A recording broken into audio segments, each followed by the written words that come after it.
Hello बच्चों, welcome to our channel फिजिकेम। उम्मीद है आप सभी अच्छे होंगे। तो अब तक हमने पढ़ा है क्लास 9th केमिस्ट्री का chapter first, matter in our surroundings. तो हमने इसमें क्या सीखा? हमने सीखा कि जो मैटर होता है यानी हमारे आसपास की जो वस्तुएं हैं जो हमें दिखती हैं, जिनका अपना एक शेप होता है, जो अलग अलग साइज की होती हैं, वो सारे जो प्लेसेस कवर करती हैं, वो जिनका एक मास होता है, वो सभी मिल के बने हुए हैं पार्टिकल से, बहुत ही छोटे छोटे पार्टिकल से। और वही कहलाता है मैटर। यानी मैटर जो है वो दरअसल बहुत ही छोटे छोटे पार्टिकल से मिल करके बना हुआ है। और इन छोटे छोटे यानी जो इनके छोटे छोटे पार्टिकल्स होते हैं, इन पार्टिकल्स का जो हमने कैरेक्टरिस्टिक पढ़ा उसमें ये भी पढ़ा कि इन पार्टिकल्स के बीच में जो है स्पेस होते हैं, और ये पार्टिकल्स जो है मूव करते हैं, कंटिन्यूअस मूव करते हैं। दैट मीन्स इनके पास इनकी काइनेटिक एनर्जी भी होती है। अब ये पार्टिकल के बीच स्पेस होते हैं, ये मूव करते हैं कंटिन्यूअसली, दैट मीन्स इनके पास काइनेटिक एनर्जी होती है। तो ऑब्वियस सी बात है कि ये जो है एक दूसरे को अट्रैक्ट भी करते हैं। तो हमने ये सारी बातें पढ़ी थी पार्टिकल्स के बारे में, और पार्टिकल्स के बाद हमने पढ़ा था इनकी थोड़ी बहुत कैरेक्टरिस्टिक। अब ये इतनी सारी चीज़ें मैटर की, तो अब हम पढ़ेंगे इनके स्टेट ऑफ मैटर क्या क्या है। तो हमारे पास आखिर कितने स्टेट ऑफ मैटर।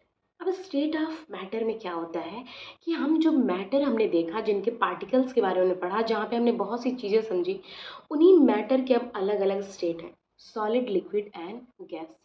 तो आपने बहुत सी ऐसी चीज़ें देखी हैं जो आपके सामने सॉलिड दिखता है, लिक्विड दिखता है और गैस दिखता है। अब इन्हीं तीनों के बारे में हम अलग अलग डिटेल में पढ़ेंगे। सबसे पहले हम पढ़ेंगे सॉलिड स्टेट के बारे में। अब सॉलिड स्टेट क्या होता है कि सॉलिड स्टेट, जैसे कि आप ये पेन देखो, ये बॉक्स देखो, और आपके पास बुक है तो आप ये बुक देखो। तो ये तीनों ही क्या है ना कि ये जो तीनों है, ये एक अपने फिक्स शेप में है। इनका एक शेप है, आप इनके शेप को चेंज नहीं कर सकते। इनका एक फिक्स वॉल्यूम होता है। तो आप कह सकते हो कि जितने भी मॉलिक्यूल्स होते हैं किसके, सॉलिड स्टेट में, वो एक दूसरे से बहुत ही क्लोजली पैक्ड होते हैं। और साथ ही साथ इनका जो शेप होता है और इनकी साइज जो होती है वो बिल्कुल चेंज नहीं होती है, वो फिक्स रहती है। और इनकी काइनेटिक एनर्जी जो होती है वो बहुत ही ज़्यादा क्या होगी, अब सारे देखो, सारे मॉलिक्यूल्स क्या है, एक दूसरे से बहुत ही क्लोजली पैक हैं। अब जब पैक है तो काइनेटिक एनर्जी बहुत ही ज़्यादा स्लो होगी। साथ ही साथ इनके मॉलिक्यूल्स के बीच जो इंटरमॉलिक्यूलर स्पेस होता है, वो स्पेस भी बहुत ही ज़्यादा कम होता है। मतलब समझ लो कि बहुत ही ज़्यादा इनके जो मॉलिक्यूल्स हैं एक दूसरे से बिल्कुल पैक्ड हैं, और उनके बीच स्पेस क्या है, बहुत ही ज़्यादा कम है। अब जब कम है तो जो फोर्सेज हैं वो क्या हो जाएंगे, बहुत ही ज़्यादा स्ट्रांग हो जाएंगे, क्योंकि वो एक दूसरे से बहुत ही ज़्यादा हाईली कनेक्टेड है, बहुत ही ज़्यादा अच्छे से वो पैक्ड है। तो उनके बीच जो इंटरमॉलिक्यूलर स्पेस होगा वो बहुत ही ज़्यादा कम होगा। और साथ ही साथ स्पेस के साथ जो है, जो उनके बीच फोर्स होगा वो बहुत ही ज़्यादा स्ट्रांग होगा। तो ये तो था हमारा पहला सॉलिड स्टेट, जिसमें आपने देखा कि ये कैसे हमारे सामने कुछ सॉलिड थिंग्स हैं जो हम समझ सकते हैं। अब लिक्विड में जैसे कि आप समझ लो वाटर है, वाटर ले लो। आप गर्मियों का टाइम है तो आप गन्ने का जूस पीते हो, बहुत से जूस जो आप पीते हो। और उसके अलावा आप कोई भी लिक्विड थिंग लो, ऑयल ले लो, ये जो होते हैं, इनका जो शेप होता है वो चेंज होता रहता है। यानी आप किसी भी कंटेनर में डालोगे ये उसी का शेप ले लेंगे। तो दूसरी थिंग जो आप यहाँ नोटिस करोगे ना, कि किसी भी लिक्विड का जो है शेप फिक्स नहीं होता है। हाँ, बट इनका वॉल्यूम जो है ना वो फिक्स रहता है। आप किसी में भी डालोगे, किसी भी कंटेनर में, उसका शेप ले लेंगे। तो कुछ टाइम तक इनका, जब तक कि आप कंटेनर चेंज नहीं कर रहे हो, उस टाइम तक इनका जो शेप है वो वही रहेगा कंटेनर का। तो इनका वॉल्यूम जो है फिक्स होता है, लेकिन शेप जो है फिक्स नहीं होता है। अब आप एक बात बताओ कि अब इनके बीच, इनके पार्टिकल्स के बीच, इनके मॉलिक्यूल्स के बीच जो काइनेटिक एनर्जी है वो क्या होगी, वो सॉलिड्स के कंपैरिजन में थोड़ी सी ज़्यादा होगी। यानी इनके बीच थोड़ा सा जो इनके पार्टिकल्स हैं वो थोड़ा सा फ्रीली मूव करेंगे as compare to the solid, क्योंकि इनके जो पार्टिकल्स हैं उनके बीच स्पेस है। यानी इंटरमॉलिक्यूलर स्पेस जो है वो लिक्विड के पार्टिकल्स के बीच जो है थोड़ा सा ज़्यादा है as compare to the solid. अब जब स्पेस ज़्यादा है तो आप कह लोगे कि इनके बीच जो इंटरमॉलिक्यूलर फोर्स है वो क्या होगा, वीक होगा as compare to the solid. अब सॉलिड का क्या था, बहुत ज़्यादा स्ट्रांग था।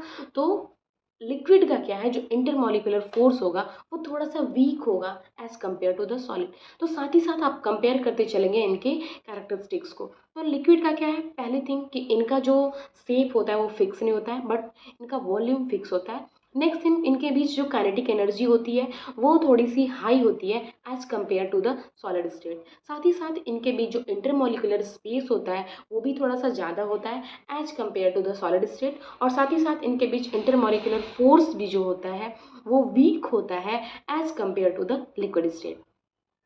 दूसरा जो हमारा लास्ट है और वो है हमारा गैसेस स्टेट।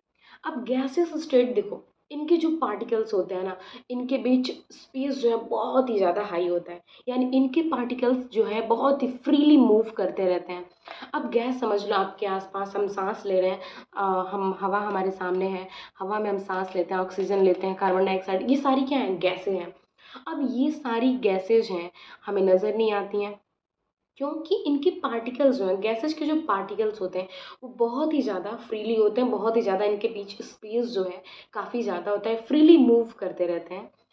तो गैसेज का ना तो कोई शेप होता है और ना ही कोई इनकी फिक्स्ड वॉल्यूम होती है। तो as compare to the solid and liquid आप देखेंगे कि गैसेस स्टेट में ना तो कोई इनका शेप होता है और ना ही इनकी कोई फिक्स्ड वॉल्यूम होती है। साथ ही साथ इनके बीच काइनेटिक एनर्जी जो होता है वो बहुत ही ज़्यादा हाई होता है, यानी इनके पार्टिकल्स बहुत ही फास्ट जो है मूव करते हैं। साथ ही साथ इनके पार्टिकल्स के बीच जो है इंटरमॉलिक्यूलर स्पेस और भी ज़्यादा हाई होता है, बहुत ही हाई होता है। और जब इंटरमॉलिक्यूलर स्पेस जो है काफ़ी ज़्यादा है तो आप समझोगे कि इंटरमॉलिक्यूलर फोर्स जो है वो बहुत ही ज़्यादा वीक होगा as compare to the solid and liquid. ठीक है, जो कंपैरिजन आप करके देखोगे तो गैसेज के बीच जो है क्या है, इंटरमोलिकुलर फोर्स जो है बहुत ही ज़्यादा वीक होगा, बट स्पेस क्या है, बहुत ही ज़्यादा होगा। और जब स्पेस इंटरमोलिकुलर स्पेस ज़्यादा होगा तो इंटरमोलिकुलर फोर्स जो है वीक होगा। अब हम देखेंगे कि क्या कोई मैटर जो है, अब जो मैटर की जो तीन स्टेट थे, सॉलिड लिक्विड एंड गैस, क्या सॉलिड लिक्विड में चेंज हो सकता है, और क्या लिक्विड गैस में चेंज हो सकता है, और क्या लिक्विड सॉलिड में चेंज हो सकता है, यानी क्या मैटर के जो अलग अलग स्टेट हैं वो एक दूसरे में कन्वर्ट भी हो सकते हैं। तो बिल्कुल हो सकते हैं, क्योंकि आपने आइस का फॉर्म देखा है। अब वही आइस वेपोराइज होकर के चेंज हो जाता है गैसेस स्टेट में। अब वही आइस आपको देखते हो कि कैसे वो लिक्विड फॉर्म में भी चेंज हो सकता है।